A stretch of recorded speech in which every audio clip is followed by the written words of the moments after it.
when I was very young, before the days when we moved onto the farm, we first lived in a small house just off the highway on the outskirts of Nashville. And we got our water from a well, as did most everyone else around us. The only issue was our water, our well water, had a little more sulfur than it should have. We call it sulfur water. And it's fine, it's healthy to drink, it just smells really bad. I don't know if you smell sulfur water, but my mother would every day, you could boil out the smell, and so my mother would boil water every morning for us to drink during the day, and she'd put it in the refrigerator for us. And because she wanted to rinse out our hair, when my sister and I washed our hair with clean-smelling water, she had this big pot that my father would lift up onto the stove for her, and she would boil. She'd bring it to a rolling boil, and then my father would take it and he would put it outside the bathroom door. And the rule was we were never to go anywhere near that hot boiling water. And as you all know, I've always had a hard time with rules. I was probably 4 years old, maybe 3 years old, 3 or 4, and I remember, it's one of the earliest memories I have, I remember seeing the steam, and I was so curious about it, I went over to put my hand just to feel the steam, and I lost my balance, and my whole arm went into the scalding water. Now, my mother ripped me out and took me to the hospital, and it was a big to-do for a long time. And as I started school, a year or so later, I still had the scars on my forearm. But when I got to school, there was a young boy just a few rows in front of me, and I noticed he wore a long-sleeve shirt to school every day. His name was Jimmy Porter. I didn't know him very well, but I was fascinated by the fact that he wore these long sleeves, this dress shirt. This is Nashville.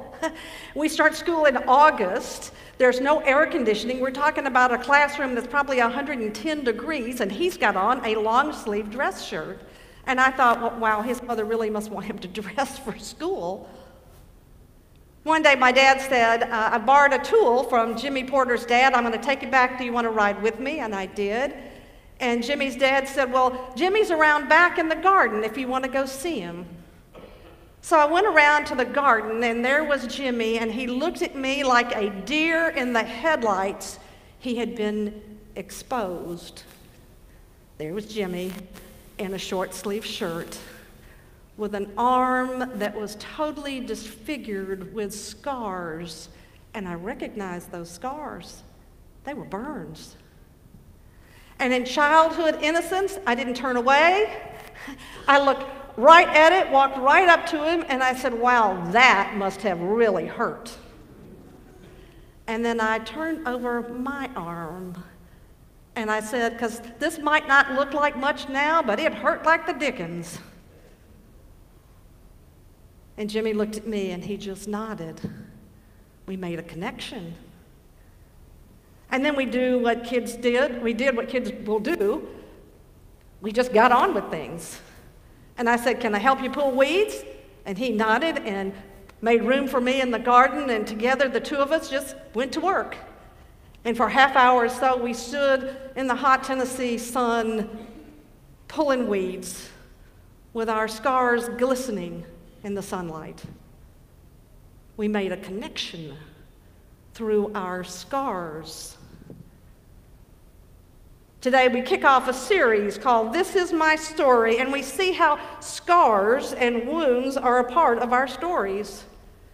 We see how the wounds and scars of Jesus continue to tell the story of love, real love, authentic love. But our scripture today starts with Thomas. We know him as Doubting Thomas, right? Of all the things he would do before and after, this is what we remember, or it's the day that he doubted. He was not there when Jesus first came to the disciples. But the disciples found him and they said, we've seen the Lord. And he said, yeah, no, you expect me to believe that? I got to see the hands. I got to see the scars and the wounds. You want me to believe something like that? So then the story picks up that they are gathered in a locked room, and Jesus comes through the locked door. Now, I have to tell you, Jesus could have said at that point, hey guys, just came through the locked door. Anybody still believe I'm not Jesus? And this is Jesus. He's the healer. You think he couldn't have healed those wounds? He could have. He chose not to. He chose not to. He chose to authenticate himself to Thomas through his wounds. He makes a connection to Thomas. Thomas has scars of his own, as do all the disciples. That's why that door's locked. They have been scarred by fear.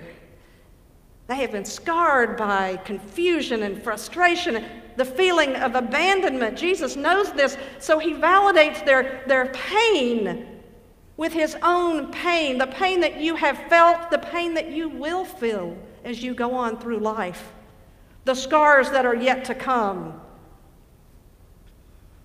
I know your pain. I have felt your pain. These wounds of Jesus are a part of the story that Jesus shares with all of humanity, that he shares with us today. And this story of the doubting Thomas and the risen Jesus is not just simply about doubting the resurrection. No, it's a lot more than that. This is a story about understanding that you can be both wounded and resurrected at the same time. They are not exclusive. This is a story that helps us understand that the wounds and the scars are in fact a pathway to resurrection. Jesus would guide us to understand this in a whole new way. I'm a big fan of Richard Rohr. I don't know if you know him. He's a Franciscan father, Richard Rohr. I read his meditations every day. And last week he wrote, I'm going to get this right, great love and great suffering are the universal paths of transformation and new life. Why? Because they're the only things strong enough to strip away our egos, our protections, and our pretensions. Great love and great suffering bring us back to God. Now, why is that? Pain and suffering are scars. Well, they're the big equalizers, right? First of all, because we all suffer.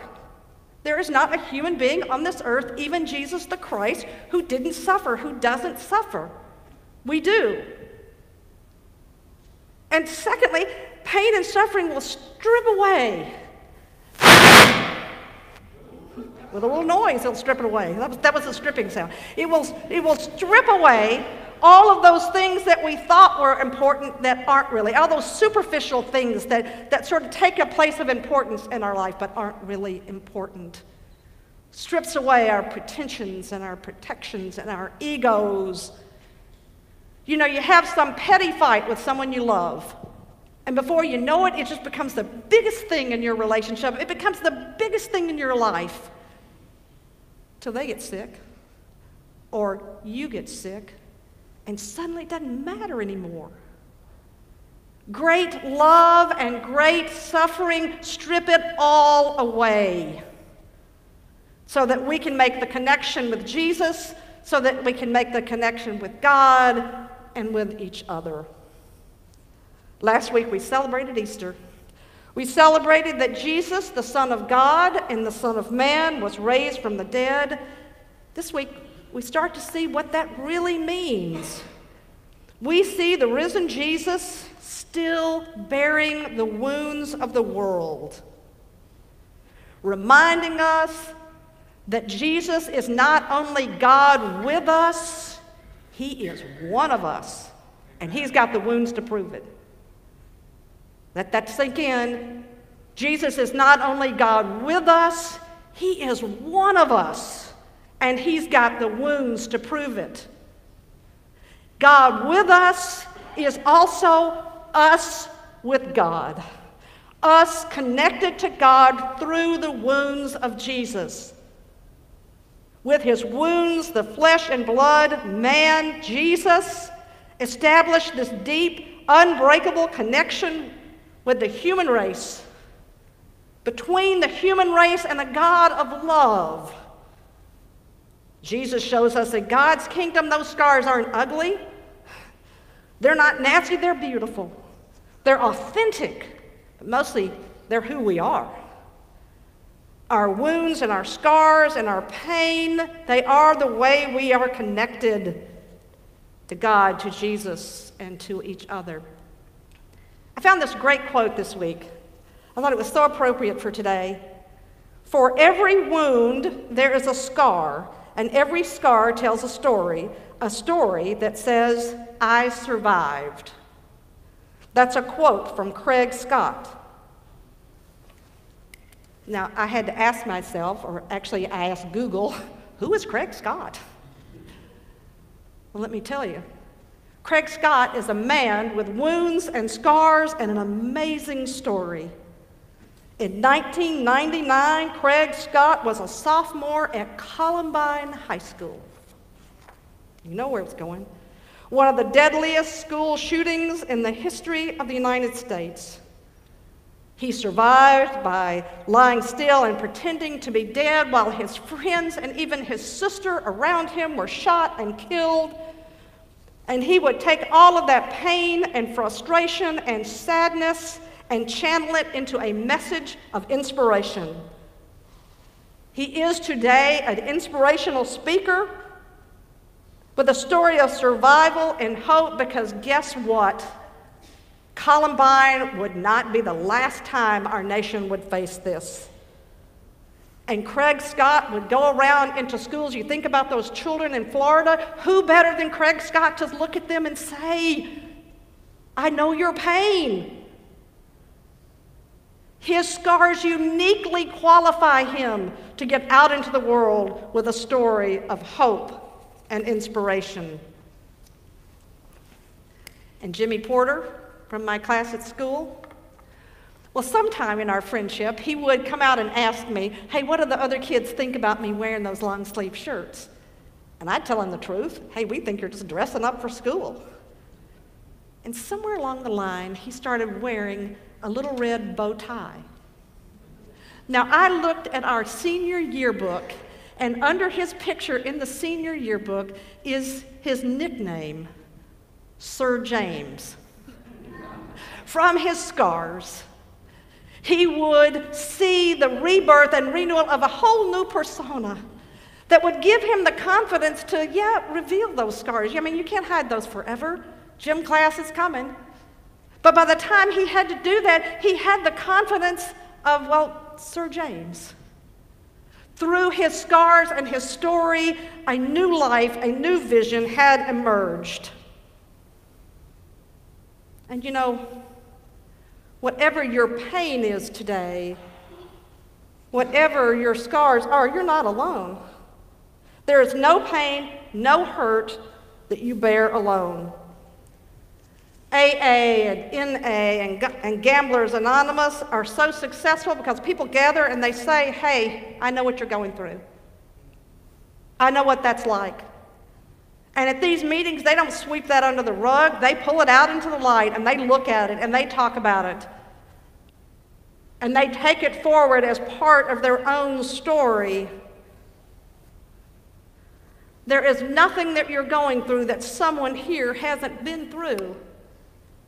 And I'm not just talking about the things that happen to us. I'm talking about sometimes the things we inflict on ourselves.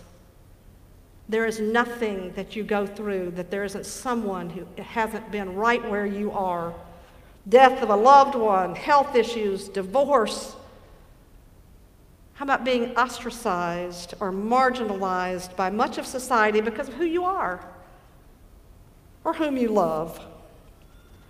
Whatever your wounds are, just know there's someone else who feels your pain, and that can help you move forward into transformation. Sarah and Mike Foss joined this church about 1.5 years ago. And they made a connection right away. They started coming. Sarah started coming to our Tuesday night group. And they were getting involved in the church. 1 year ago today, Sarah lost her job. She'd never lost a job before. She was devastated, a little humiliated, a little frightened. And she called me, and we had coffee together, and I said, well, shoot, who hadn't been fired? I have. I think a couple of times. I worked for a long time. It hurts. It's scary. But by bringing that out and being willing to talk about it, well, her church, you all just surrounded her with love and care, and somebody said, try this, and somebody said, how about this? And Dave Beer said, hey, I got a line on a job, and she went to that interview, and that's where she works today. It's a whole new career for her, and it's a better career. But that's not the best part of this story. Tuesday night, as our ladies gathered upstairs like we do every Tuesday night, Sarah said, you know what? I wouldn't be where I am today on my faith journey if I hadn't lost my job. I wouldn't know God the way I do today if I hadn't lost my job. Because surrounded by people and going into this new life, she now has the confidence to question some of the things that she's always had questions about. To talk to God, to talk to us about things that she's always wanted to talk about. She said, I just wouldn't be there if it hadn't been for that job loss, if I hadn't been fired. Cynthia Klein, you saw her in the video. Cynthia doesn't come by that naturally. She doesn't like to go in front of the camera. She doesn't like to stand up. She's a quiet person. She'd much rather just tell you she's fine, but she did it. And why did she do it? Because there might be somebody out here today. There might be someone who needs to hear that and needs to talk to her about it. Because I have to tell you, there's nobody kinder. And there's nobody who'd be more willing to talk to you about this kind of pain if that's what you're going through. So Cynthia just did what needed doing, to tell us about her scars and her pain and how it might be used to transform others. We all have scars, and they will bubble inside us, and they can take us to some pretty dark places. Or we can release their power for renewal and rebirth. Amen. Here's the thing, people. It's a choice. You can choose. Well, unfortunately, you can't choose pain or not. That's just a reality of life. But here's what you can choose, is what you do with that pain. You can move forward, or it will send you to the tomb. It can trap you inside that tomb of resentment and anger and sadness. And I tell you, when you're in the tomb, it's pretty lonely, because you separate yourself from God and from all of those around you. Now, you may be saying, hey, sometimes the pain is so severe, the sadness so great that I just find myself in the tomb, and that is okay. Even Jesus spent some time in the tomb, but he didn't stay there. Don't stay there. Don't get stuck there. Roll away that stone and come out. Bear your scars, bring them out into the light, and know the renewal and the rebirth that Jesus brings through the scars and the wounds on his hands. At Easter, we say, he is risen. He is risen indeed. Amen. Well, today, Jesus opens up his hands and he said, it's your turn. It's your turn to celebrate your exit from the tomb. And if you're not in the tomb, then it's your job to help roll away the stone for somebody else. Jesus said, let's come today and let's celebrate that. He is risen. He is risen indeed. And you know what? Let's live the resurrection. Let's live the resurrection indeed. Amen.